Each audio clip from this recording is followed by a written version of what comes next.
Український парламент повинен постійно нагадувати світовій спільноті, що депортація з Криму кримськотатарського народу у 1944 році є геноцидом, а Росія досі продовжує окупацію частини території України, де українські громадяни залишаються заручниками і бранцями. Це наші люди, про яких ми пам'ятаємо і будемо захищати, наскільки вистачить наших сил. Зважаючи на це, прошу вас, шановні колеги, підтримати звернення до міжнародних інституцій щодо вшанування жертв геноциду кримськотатарського народу. Дякую. Слава Україні!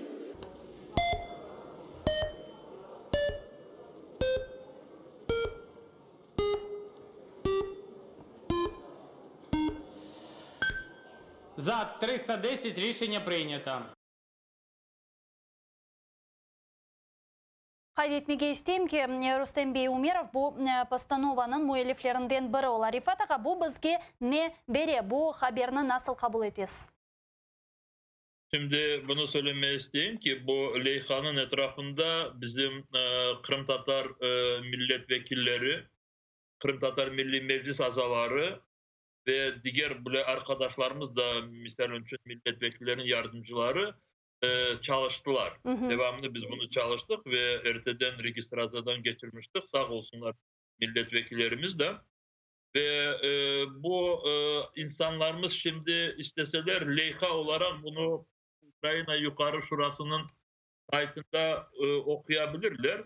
Ama inşallah bir iki günden sonra bu Razumkov tarafından imzalanır ve imzalandıktan sonra da okuyabilirler. Burada tek bu halkara teşkilatlarına ve diğer ülkelerin parlamenterlerine, hükümetlerine Kırım Tatar sürgün edilgen kurbanların hatırasına bile saygı bildirmek değil de bu da var burada. Ama işte bu Kırım Tatar milletine yapılan cinayet genotsit şeklinde her bir ülkede tanılsın.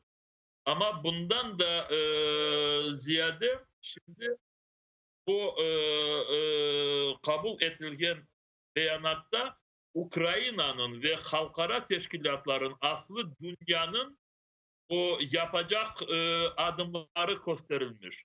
Neler yapmaya gerek de ve Kırım Rus işgalcileri tarafından azat olunsun ve oradaki insanların hayatı korkusuz olsun. Burada bu hapiste olan kişilerimiz de hepsinin işte azat olmasına gösterilmiş. Bu tek böyle bir formal şekilde bir leyha değil.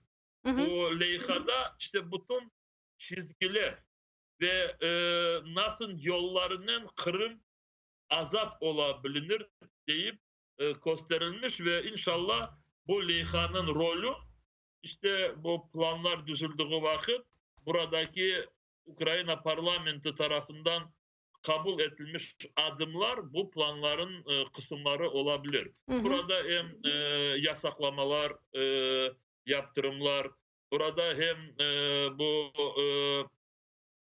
halkara mahkemeler tarafından alınan kararlar Rusya tarafından kabul edilmediği, burada Kırım Tatar Milli Meclis'in bu yasak olganını iptal edilmesi, burada bütün işte kıskadan plan gösterilmesi. Neler yapmaya gerek de Kırım azat olsun.